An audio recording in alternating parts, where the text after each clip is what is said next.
こちら本館の3階のそちらのエレベーターで3階です。はい。 386はいで、はい。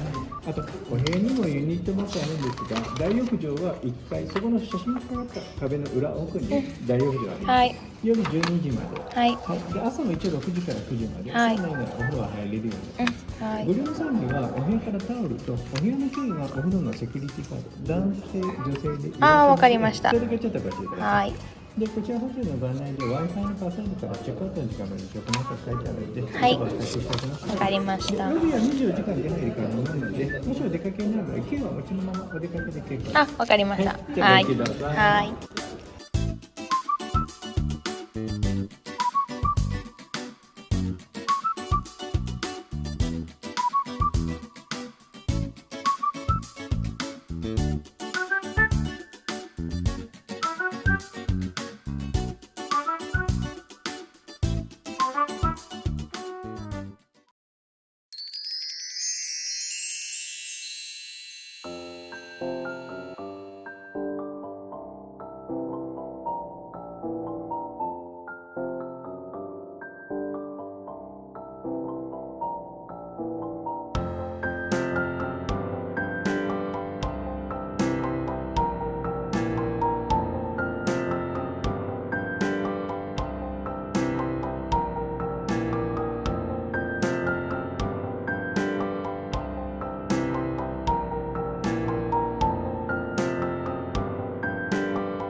去年こんなんじゃなかった。